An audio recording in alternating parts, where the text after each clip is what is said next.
Hi, this is Bill Nelson. I am the Advancement Chairman for the Grand Canyon Council, and this presentation will be an introduction to troops and the patrol method. Well, let's start with what our mission is, and I have the Eagle rank up here. And this may come as a shock coming from the Council Advancement Chair, but our mission in the Boy Scouts of America is not to create a bunch of Eagle Scouts as quickly as we can. Instead, our mission is to prepare young men to make ethical and moral choices throughout their lifetime by instilling in them the values of the Scout Oath and the Scout Law. That is our mission. And getting young men to become good young men and good men throughout their lifetimes takes time. And that may be something that we need to learn right from the get-go, that this is not something that we are going to do in 6 months and we're done. It's going to take a long time to develop these young men into good men. We have 3 aims to get this mission accomplished, and one is character development, to be good men. Another is citizenship training. We want them to be good citizens, and then we want them to instill in them throughout their lifetimes good mental and physical fitness. Again, these aims take time and we can't rush them. What I'm going to do in this presentation is show you how we go about trying to instill these aims into the young men to accomplish the mission. So Scouting offers an environment that grants the young men opportunities to lead and to learn and to explore. And it's through this environmental learning that the Scout learns, that we instill the values and the aims into the Scouts. So you should expect the boys to become more confident as they grow in the program. Obviously more skilled. The more skills they learn, the more confidence they get, and hopefully better prepared for life as they grow through the program and into manhood. In the Boy Scout program, which is what we're going to talk about, the boys are responsible for their own advancement. So I'm going to talk a little bit about advancement here. Coming off of the Cub Scout program, which a lot of people do, you're very used to the adults helping the boys through all of the advancement and making sure they advance. In the BSA Boy Scout program, the boy decides what he's going to learn and how quickly he will do it. We have some guidelines that I'll show, and we try to get the boy through the program within the guidelines, but the boy decides himself which parts he's going to learn at what time and how quickly he'll go through some of those parts. As he progresses, the value of his achievements will be reinforced through recognition. Like in Cub Scouts, he gets awarded. He'll get immediate recognition as he advances. He'll be recognized at the next troop meeting, and then usually also again at a court of honor, which is held quarterly.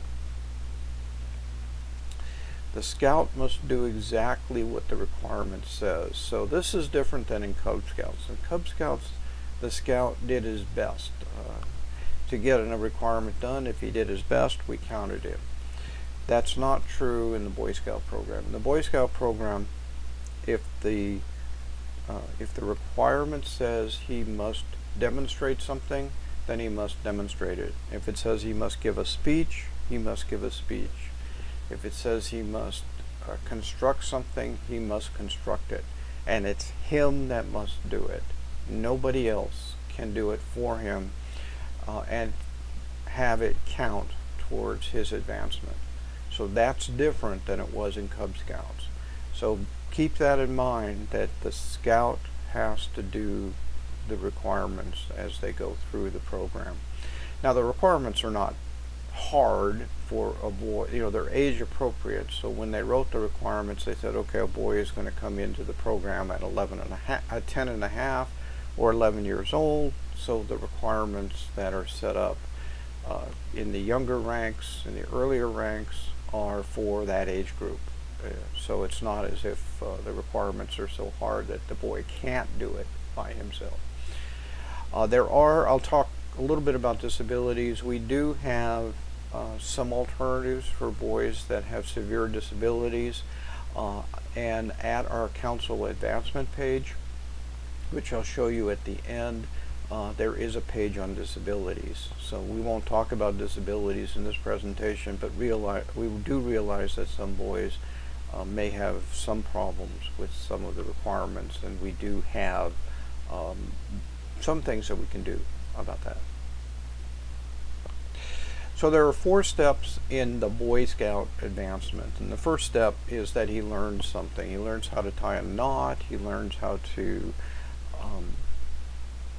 Declaration of Independence, the preamble, the Declaration of Independence, so something. He learned something, okay? So that's the first step in advancement. And then the second step is he's tested. Now, he's tested by the Scoutmaster, not by the parent. So he's tested by the Scoutmaster or somebody the Scoutmaster designates. And the Scoutmaster could designate the parent, but the responsibility is the Scoutmaster's. On merit badges, it's the merit badge counselor that tests him. So he's tested, and again, the test is do what the requirement says he has to do, and when he does it, then he passes the test. And then after the scouts achieve a rank, they are reviewed, and they're reviewed by a group from the troop committee, and that group is called a board of review, 3 people, and they look at how the scout was tested and how that whole process worked, and whether or not the scout went through the process. And if he did go through the process, then he passes his board of review. They don't retest him. He's been tested once and passed, and what's done is done as far as testing is concerned. And then he's recognized. The scout is recognized at the next meeting normally for the ranks. He's usually given his rank badge or his merit badge at the next meeting. And at the Court of Honor, again, which happens quarterly, he is recognized in front of his parents again. So a little bit more on advancement. We would recommend highly that he try to get to first class in the first 18 months. That's a year and a half. Now, the reason why we recommend that is because in the first class requirements, from scout to first class, if you look at those requirements teach the boys how to camp, basically. It's the basic camping requirements. He gets through all of that, he earns his camping skills. Camping is an integral part of scouting, and a lot of what we do in scouting is done in the outdoors. And we go places, and we go canoeing, and we go kayaking, and we go mountain climbing, and we go backpacking, and all that stuff is done outdoors. So learning how to camp is kind of the basics. It's kind of the fundamental. You got to learn how to camp and be comfortable camping so that you can do these other things and not have to worry about, well, am I going to feed myself tonight? Who's going to cook? And how am I going to get fed? And all that kind of stuff. And all that is learned in the first class ranks. So getting the scout from scout to first class is the first priority for any new scout. The other thing that we recommend highly is that the scout attends summer camp on a yearly basis. Every year he goes to summer camp. And the reason for that is it concentrates scouting within a 1 week time frame, so that he is only thinking about scouting in that 1 week. He can concentrate on rank advancement during that week and learning how to get through a lot of these camping skills.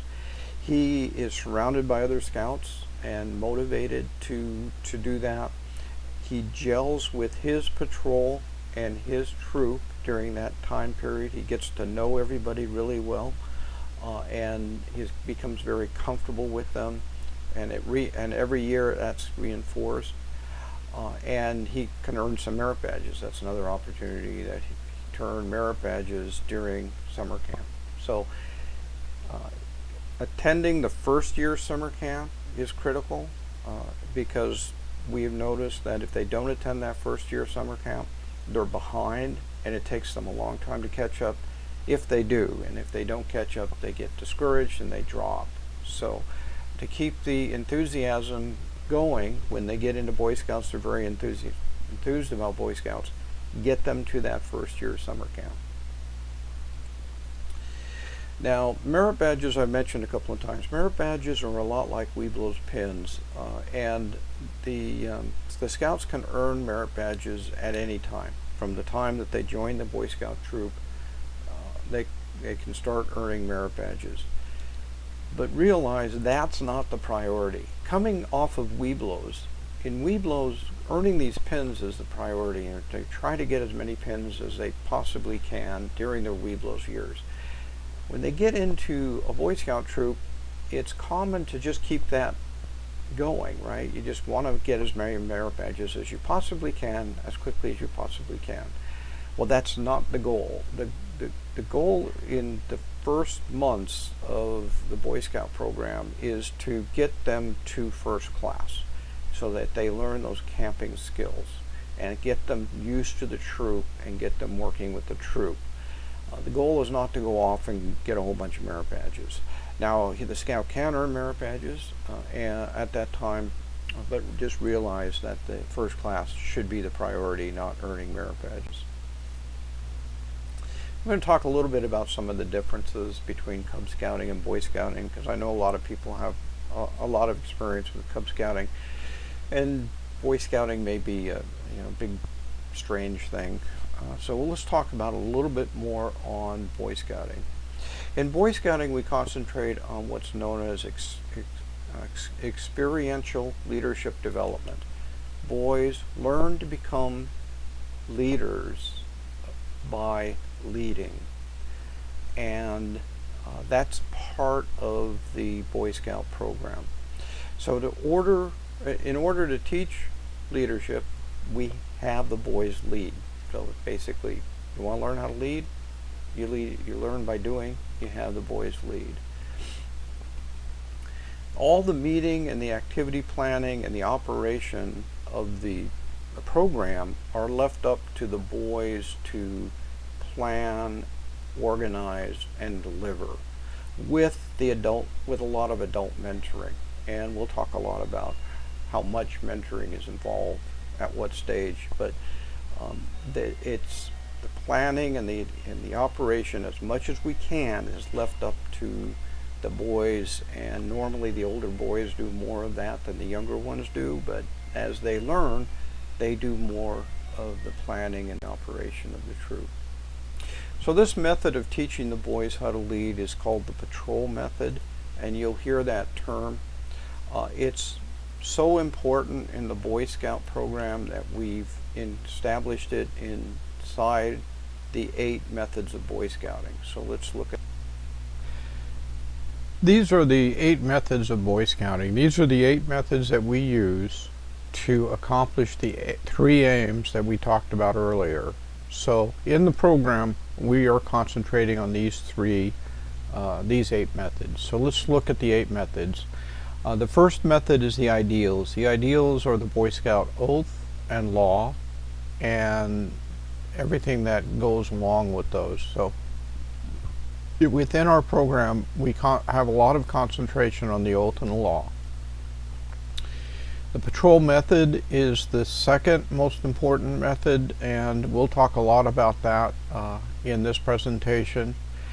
The outdoors, I already mentioned. Everything that we do, or I should say most of what we do, is done in the outdoors. Scouting is outing, as they say, and that is where our stage is. That's our arena. That's our training platform. That's our classroom. Everything. That's where we do things in scouting. Advancement is how we try to move the boys through the program. The advancement part of the program is the path that they take to get themselves through the program. The adults work at every level in the Boy Scout program. We have the very visible adults that are in the program side of the Boy Scouts, and the Scouts work with those mentors as they learn and progress through the program. We also have troop committees that we'll talk about, and they get involved with the Scout at boards of review, and also as they check on how the Scout is advancing and things like that. And then there's part of one of the methods that we have is personal growth. As we talked about earlier, we're trying to have the Scout grow into being a good man. And one of the methods that we use are different ways to enable the Scout to grow personally. And then leadership development. We'll talk a lot in this presentation about leadership development because it's probably the most striking difference between Cub Scouts and Boy Scouts that's visible to people as they look at troops. And then we are a uniformed organization, and the uniform brings people together so that there's no class differences between the boys. Everybody has the same clothes, and that's the uniform. So those are the 8 methods of scouting.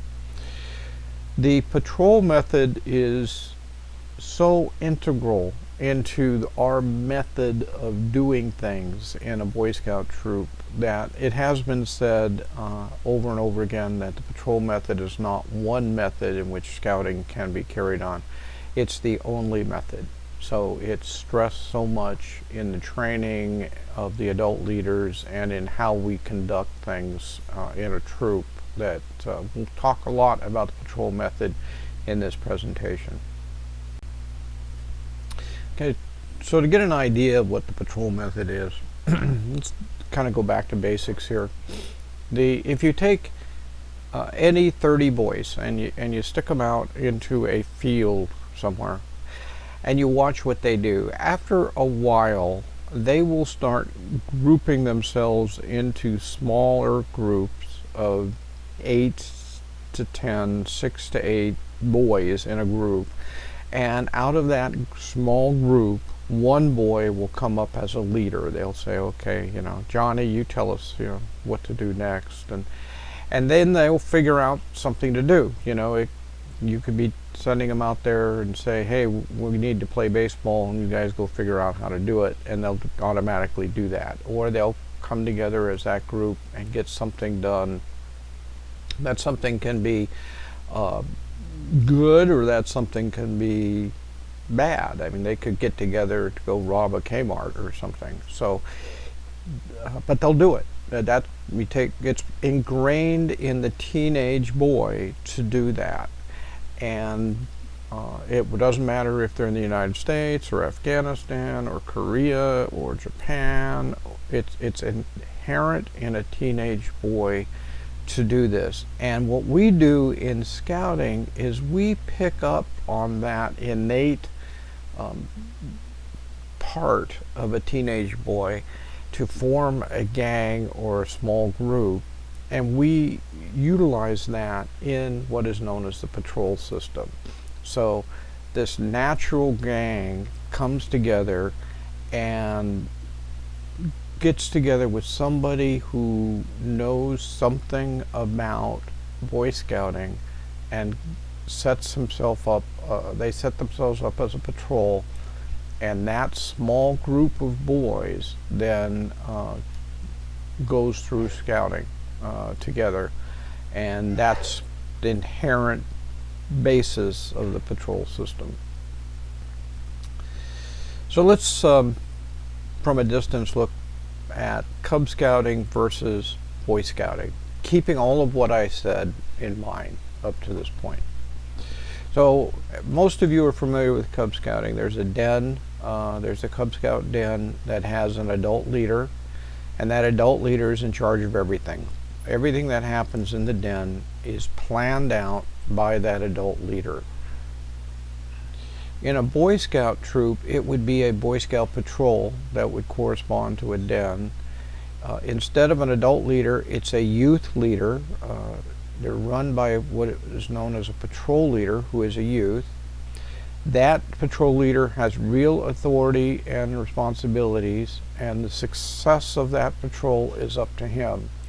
And he plans with his other patrol leaders, he plans activities and getting things done. In a Cub Scout pack, on the pack operation side, you have a Cub Master who's an adult, and he works with den leaders and the committee to plan out everything that the pack does.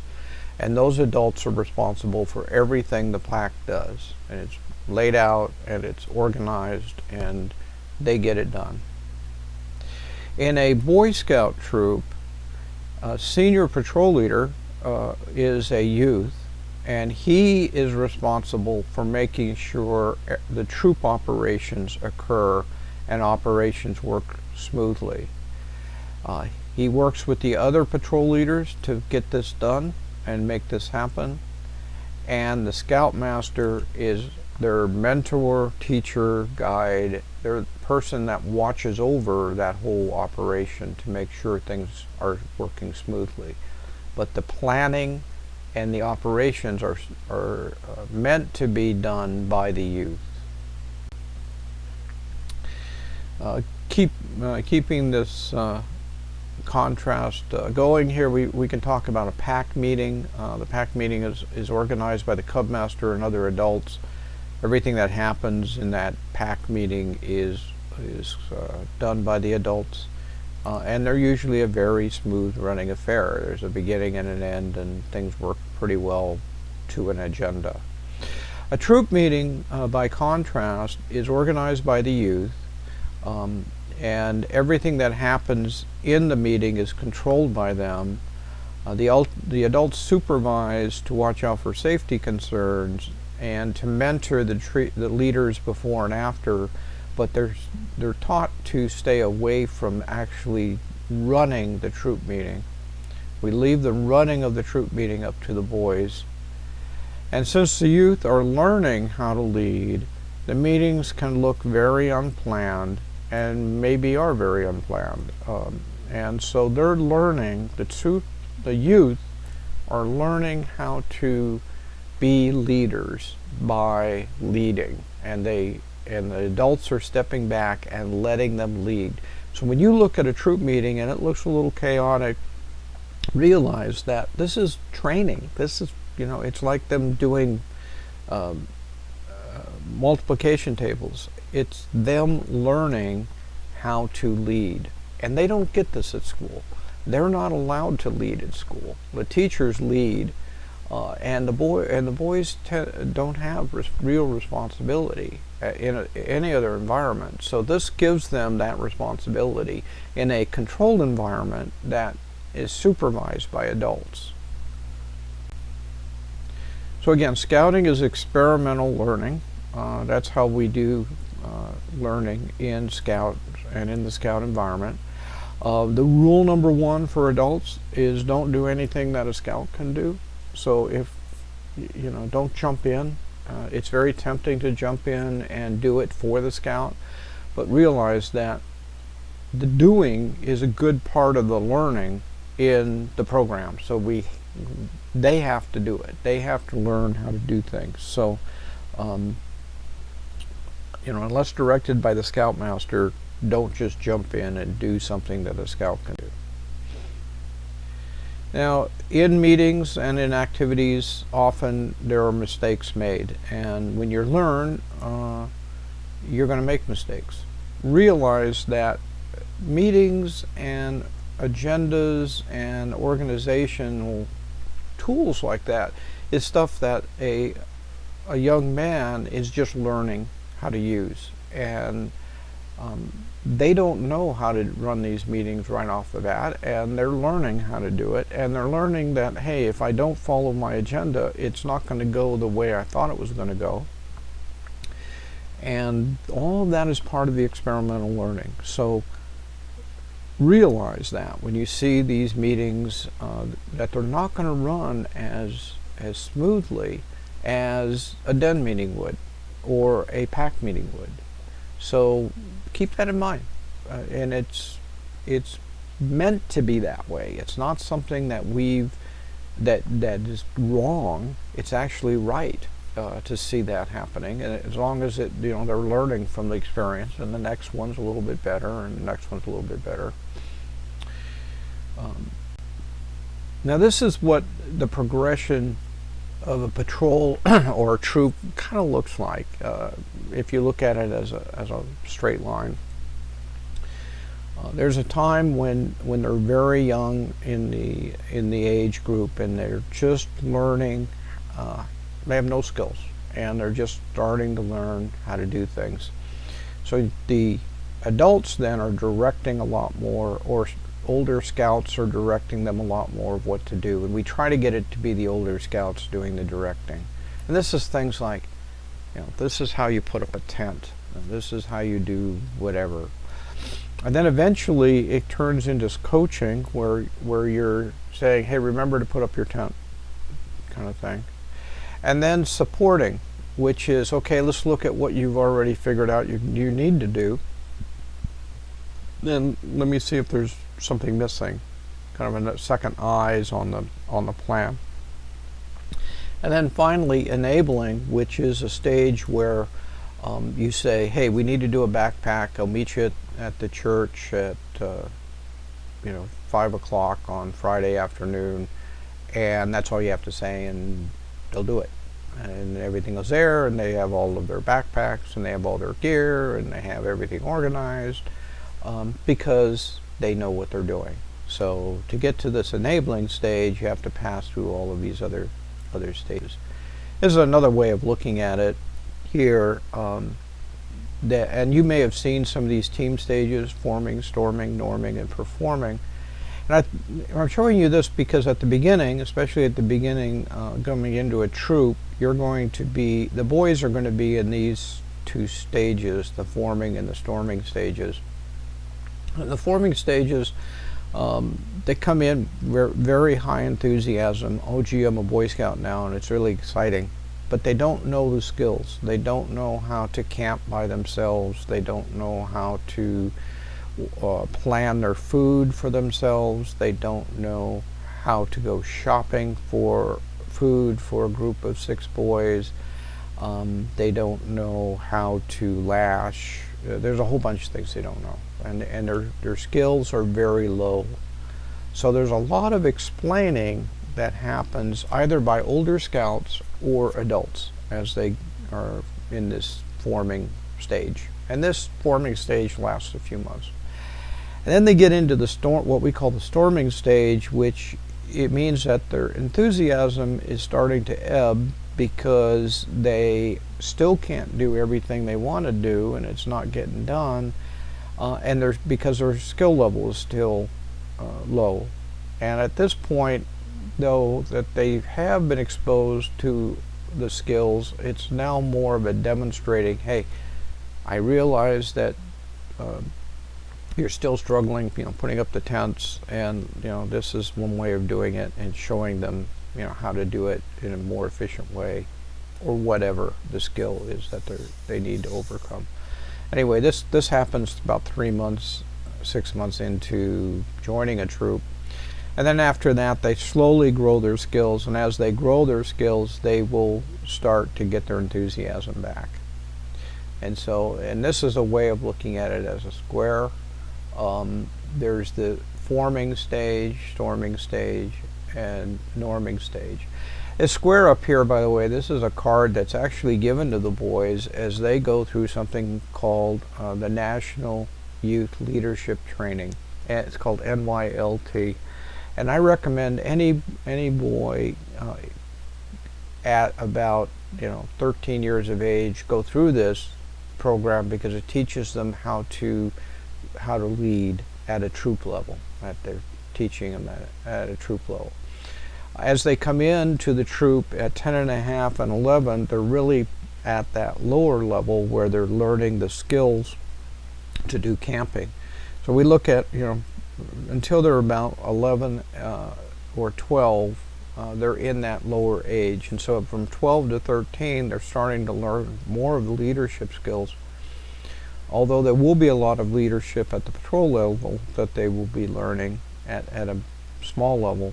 But once they get into the 12 to 13 age group, that's when they start learning more of the leadership skills. And then from 13 on up, they're going to be troop leaders. This is looking again at that same cycle, just to realize that there is a cycle involved here.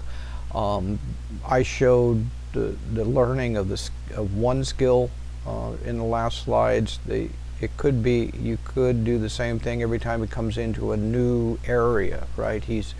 The patrol's learning how to camp. Okay, now the patrol's learning how to do backpacking, and it might be the whole, going through the whole process again. As a troop, over time, you're going to see this cycle go, because the older scouts that will age out at 18 will leave and new boys will come in. So you'll have this cycle going through over time.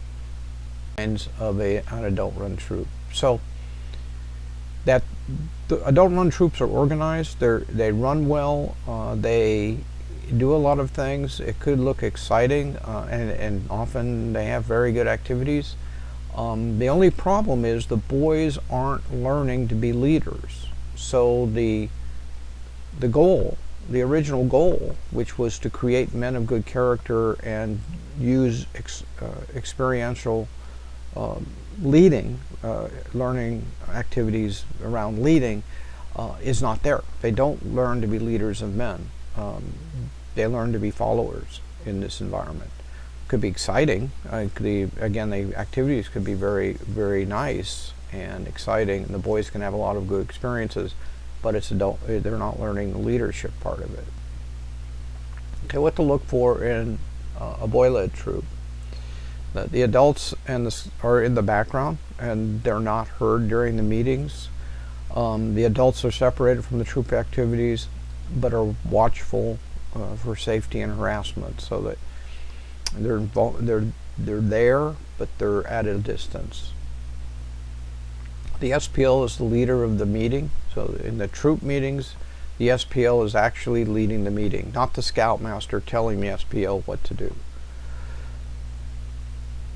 The SPL runs the Patrol Leaders Council and takes ownership of the troop calendar. The Patrol Leaders Council is that committee of patrol leaders that plan the calendar, and they plan the meetings, and they work every month. They usually meet every month.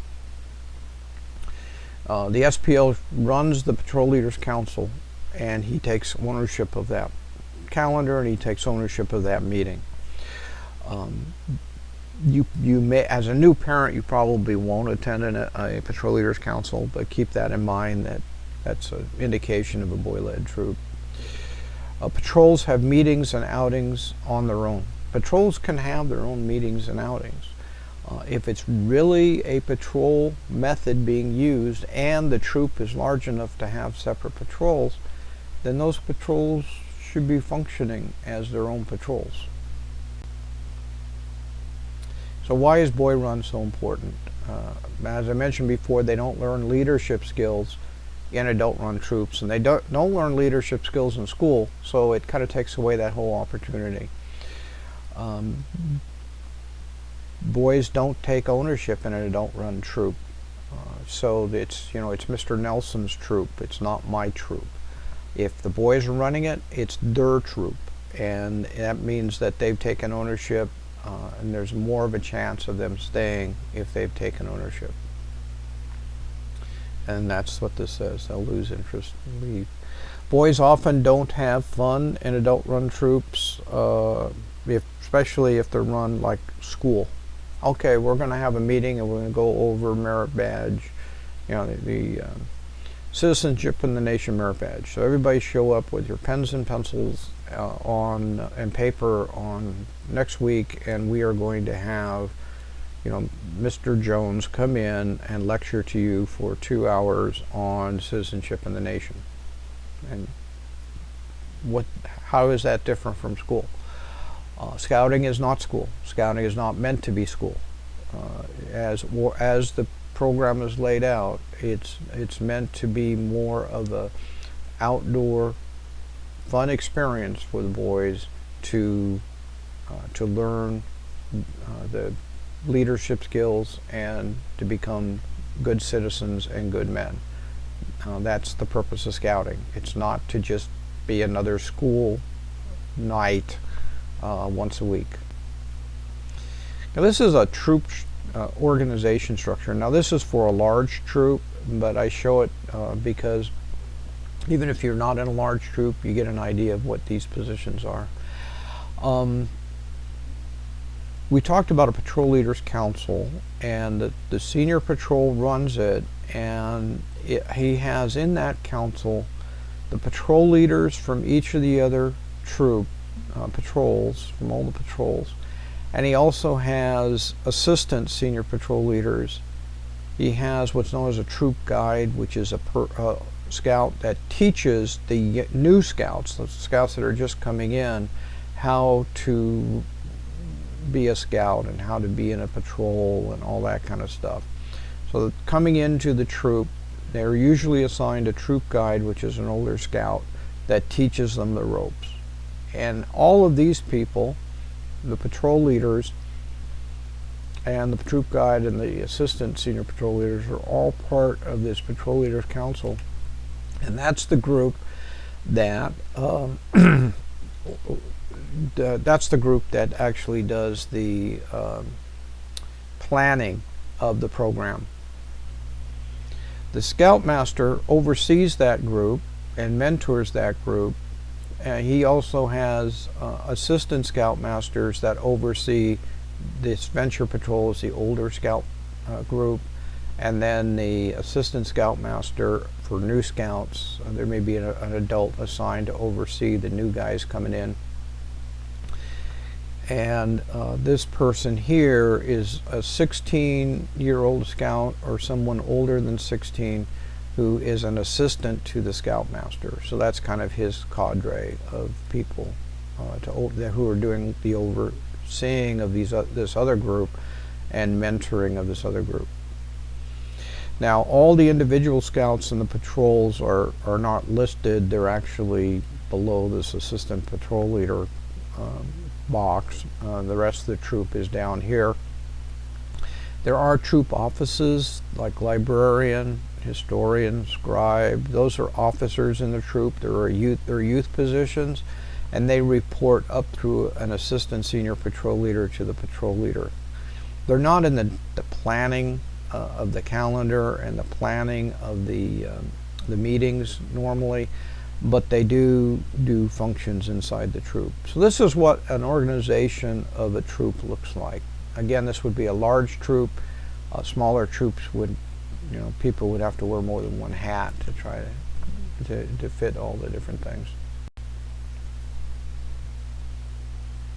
The Scoutmaster role in the troop is to train the junior leaders. His job is to make sure the junior leaders understand what their jobs are and get motivated to do them, and he mentors them as they do their jobs. He also acts as a safety officer to make sure that the rules and standards of the chartered organization and the Boy Scouts of America are being followed. So that's a job of all of the adults in the troop. He provides encouragement, and he helps to set goals for the troop and for individual junior leaders. So he's basically their mentor, coach, advisor. So let's talk about the chain of command in the troop. So we talked about these junior leaders. Well, what should a scout do if they have a question? So if they have a question, they should go to their patrol leader and ask the question. If the patrol leader doesn't know the answer to the question, the patrol leader should go to the senior patrol leader and ask the senior patrol leader what the question is for an answer to the question. If the senior patrol leader doesn't know the answer, he should go to the scoutmaster with the questions. So the scout, an individual scout, doesn't automatically go to the scoutmaster with questions he has. He should go through this chain of command. That way the junior leaders have the responsibility to find out the answers to the questions and get more involved with the junior scouts. I'll talk just real briefly. In troops, there is a committee. And what does the committee do? Well, the committee does the back-end administrative work to keep a troop going. So they handle things like making sure that the relationship with the chartered organization is good, making sure there's a meeting room, making sure that any tour permits or permits to go to where the scouts want to go, any land permits are done, are approved. They make sure there's all the bookkeeping and finances of the troop are held and maintained by the troop committee. There is a treasurer in the troop that could work with the troop treasurer to make sure, to do some work, but most of the financing in a troop is handled through the committee. So they do the administrative side. They also have people from the troop committee that sit on these review boards that I talked about at the very beginning. So to sum up, there's a man by the name of Greenbar Bill who was around at the beginning of scouting, and he wrote a lot of things. He wrote the beginning Boy Scout, Scoutmaster handbooks and Boy Scout handbooks and things like that. And he used to say all the time, train them, trust them, and let them lead. It's kind of the motto of the Boy Scouts. So that's something to keep in mind. We train the boys on how to lead, and then we trust them, and then we let them do it. So where you can get more information? You can get more information from your Scoutmaster, from your troop committee chairman. Those are probably your first points of contact. District roundtables are great resources of information for adults, for scouting in general, and they do have breakouts for Boy Scouts. There is a website here at scouting.org on Boy Scouts, and that has just general information. For advancement information, you can go to the advancement site at Council, GrandCanyonBSA.org/advancement, to find out more information on advancement. And there's links there that you can click on. And then this is the email address of the Grand Canyon Council Advancement Committee. If you guys ever run into any issues on advancement or have just general questions, feel free to send them to the committee, and we review this email account every day or so, and usually try to get back pretty quickly. So I want to thank you for listening to this presentation, and have a great day.